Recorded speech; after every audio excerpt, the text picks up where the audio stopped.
So now I'm emotional. Just telling the story. Why? Like, I've been holding it in.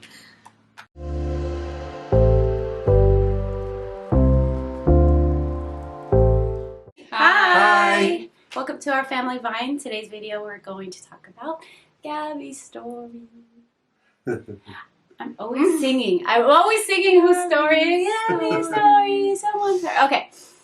So for Gabby, she is our rainbow baby, and if you don't know what that means, that is a baby that is born after a loss. So this is a rainbow baby. Big gaps. Big gaps. So Another nickname. if you haven't seen the video, previous video, we had talked about our loss. So we had lost twin boys, and after that, after 3 years, we tried to get pregnant, and for some reason we couldn't. We even got physicals done, and I even went and visited a sobadora. Is that what you call it? Sobadora. Yeah, so, and yeah, it didn't work. We still didn't get pregnant, and it wasn't until Caesar finally packed up their stuff, and that was 3 years later, and then found out 2 months after he had packed up all the twin stuff, I was pregnant. And we did go through those phases where in those 3 years we kept I kept thinking that I was pregnant, and we would do pregnancy tests and they would come out negative, and go through that roller coaster ride of thinking I was pregnant and finding out we weren't. So not knowing if we would ever get pregnant. exactly. And so I was so late that I was like, okay, I'm gonna take a pregnancy test. At first that morning, I could clearly see that morning, I think I'm pregnant. I'm very late. Maybe I should tell Caesar, but I just didn't want to get our hopes up again and then find out we weren't pregnant.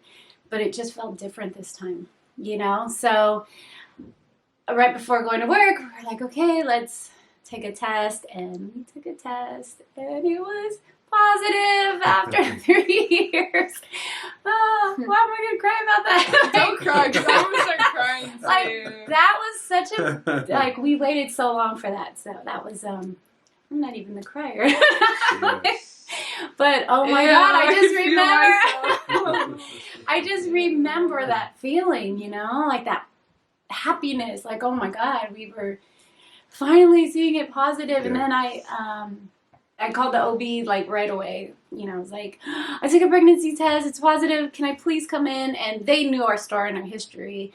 And they were like, oh my gosh, yes, we can get you in today. Let's confirm the pregnancy, because we didn't want to tell anybody. And so I got my appointment. I went, and it was positive. Yay! Yay! So I was so excited. I called Caesar and I was like, yay, it's positive. It's like confirmed. We're pregnant. So, you're right. So we were so excited. We told everybody right away. Like, we were so excited. Told everybody we were pregnant. We were like, oh my God. Everyone was so happy for us. So, Yes. yay. And I knew she was going to be a girl. I knew it. Like, I had dreamt about it when the boys had brought you to me. Oh my God, don't bring us to me. I'm gonna start crying. But I knew, I knew she was going to be a girl. And Caesar, though, was like, you don't know. And I was like, no, it's 100%. I know it's going to be a girl. And so with the pregnancy, and because we had had a loss already, we were very cautious with our pregnancy with Gabby. It was like every little thing. I even bought a heart monitor that you just put on your tummy, and you put headphones on, and you can just check on the heartbeat of the baby. I was pretty much had those headphones on all the time. It was like, if I just felt anything like, oh, she didn't move, or oh, she didn't kick, or just anything, it was like, headphones, put the thing on. Okay. It was like, her heartbeat was the best sound I've ever heard in my life. So towards the end of my second trimester, I remember I started feeling this really, really sharp pain on the bottom, like right here, the bottom right, where I couldn't even walk it sometimes. Like, I would stop, and Caesar was like, we should take you in. Yeah, I need to go. And they brought me, and they did an ultrasound, and right at the spot where it was hurting, they said, you look like you have placenta previa. I'm going to put you on bed rest because you have complete placenta previa, which means the placenta is completely blocking the exit, and they didn't want me to go into any preterm labor. They were hoping by just laying down all day that the placenta will move out of the way.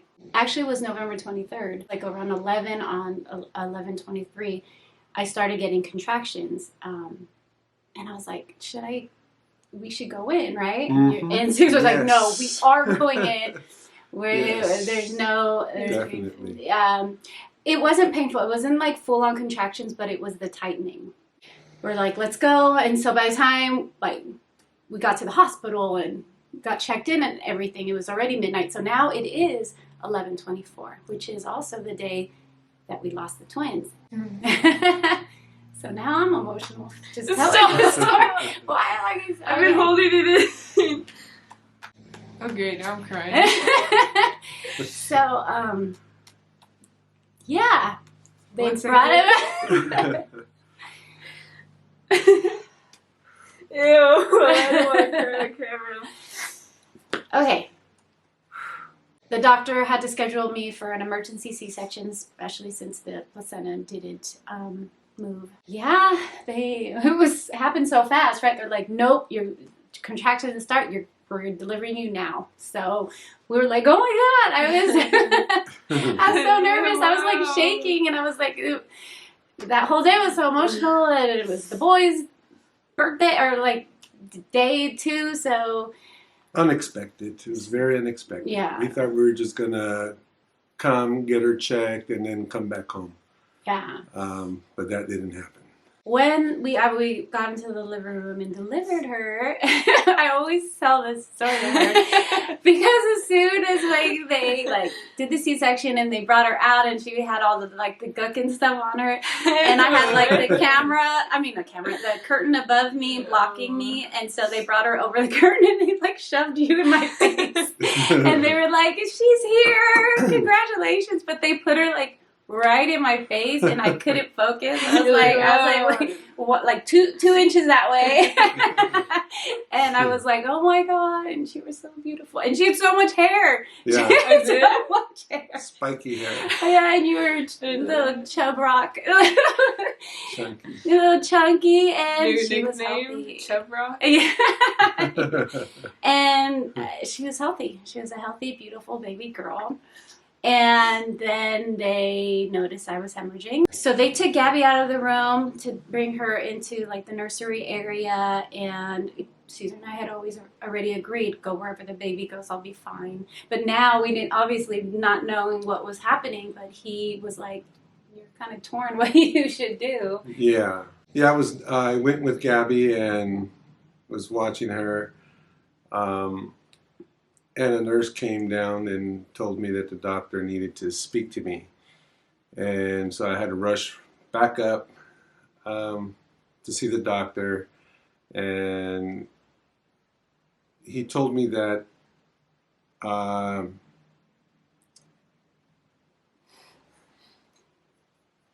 Okay, so if you haven't seen that video, before we get all emotional here on Gabby's story, is he had to choose. You know, I was losing a lot of blood, and he had to make a very tough decision of whether to save the uterus or not. It's okay. well, Or save me. It wasn't a tough decision, but it was scary to hear that my wife was bleeding a lot. While he was trying to detach the placenta from the uterus. And he said if he continued that she could possibly bleed to death. Or he can remove them both together, and she'll be all right after that. We just wouldn't be able to conceive anymore.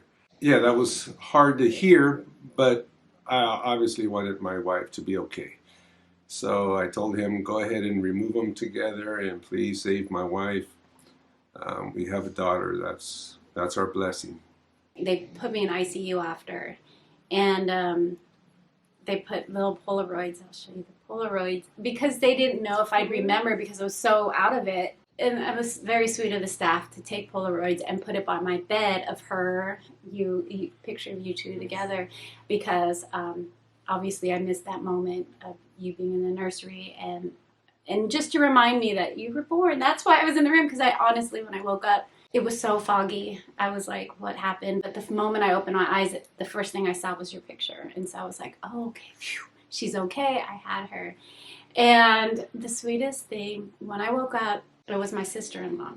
And she was right at the bed. I don't even know if I told you this. It was your Nina Claudia. She was right there. Caesar's sister. And like, she was crying, and I woke up, and she was like, oh my gosh, I don't want you guys to worry. I'll have your baby. It was so sweet. She was like, I'll be your surrogate. I'll have your baby. And that was the first thing I remember waking up, was your sister telling me that, which was, that's just how awesome his family is. That she was like, the moment I wake up, I was like, don't even worry about it. I got you, you know? And I was like, I'll never forget that. And I thought that was just the sweetest. And obviously, we didn't go that route, but it was, the thought was just amazing. That was so sweet for her to say that. And so thank you, Claudia. And then Nina Claudia. And, but yeah, so once that hurdle was over and we all survived, and she was born on her brother's birthday, it was just a time for celebration. We were healthy. You were healthy. Yay! Healthy. Yay, healthy! And we had our baby girl, and she does have Angel's name. His name was Angel Gabriel, and so we took Gabriel, and that's how she got Gabriella. And so I don't know. It's so funny because, you know, as a newborn, we constantly watched you, like, poor her. I mean, it was, not only was she like our first, really, you know, here, she was our first baby, so we were new parents, really, and so I always say she was like our guinea pig. Like, we learned everything from you, right? Like, yes, how to be a taught us a lot. As much as we've taught her. Yeah, she taught us a lot. And she was like, it was learning how to walk or crawl. Like, she advanced really fast.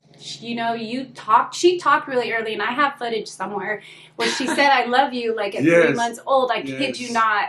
Yeah, you did. You were talking really early. No, it's And you walked, like, at 9 months. Like, you were walking, like, 9-10 months, which was really scary because, you know, we were already protective of her So with our history and everything. So it was like, oh my gosh, she's gonna fall. But Gabby was like, she just excelled so fast. She was a happy, happy baby. With her hair, babe, with her hair. Her hair would stick up all the time. Like, it goes straight up. And we would spray water on it and brush it down. Yeah. But then her Nina Max would come and mess it up and stick it up again. He loved it. Yeah, he loved that hair sticking up. Oh my but no matter what, so then we put bows and stuff in your hair that would stand up just to hide it, like, to try to weigh the hair down to weigh it down. Because it would, no matter what. But it wouldn't work. The hair would hold it straight up. Her hair would go straight up no matter what. It was the cutest thing. Yes. And just a happy baby, always smiling.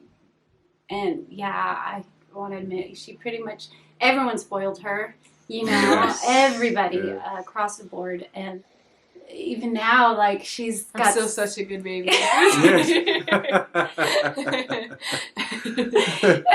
Yes, that's her. She has a beautiful heart. Really, really beautiful heart. She's very caring.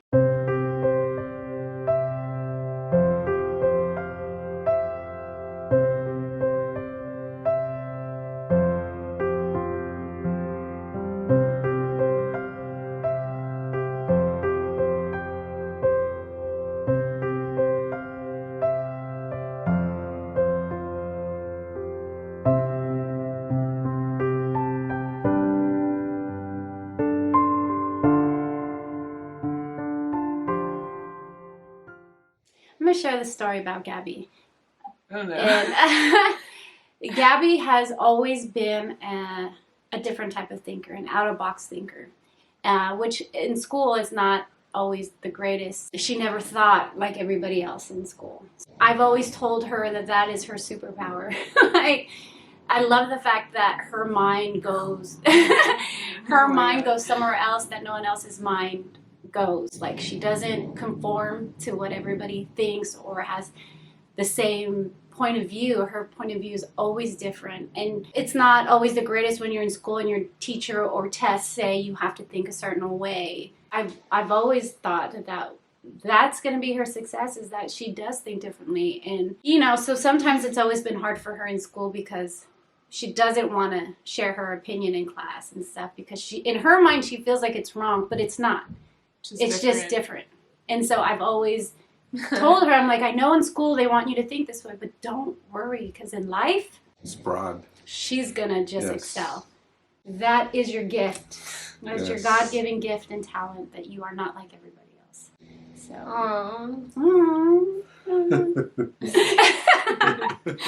Yes, she's sarcastic like us too. She has always been this amazing older sister, friend, person. And talks to mom and dad about everything that she's going through. Yeah. Always talks to us. Doesn't have any secrets. No, don't. We have a very good Open relationship. open lines of communication, that she can ask us anything and we won't judge her, and we'll tell her as honest as we can, you know. But just the fact that she's that open and she can tell us stuff is awesome, you know, because you always want to have that open communication with your child, especially a teenager. She was a very happy baby, and then growing up, she loved playing sports. You did love to sing and dance back in the day. Oh, yeah. And she did love dresses. As much as she's a tomboy, she went through her tomboy phase. But when you're little, you love dresses too. She's very creative. You are athletic. Just not during quarantine. But, you know, she's always been active. Regardless if it's a sport or not, you're just always active regardless anyway. That's true. So, very supportive of her siblings whenever they have their meets or their games. She's there, and vice versa. They're cheering her on. So she's a really good role model as an older sibling. So that's Gabby's story. Thank you for watching. Bye. Thank you. Bye. I sound like that on Disney Channel. I know. Disney Channel. Can I do that too? Did I do it?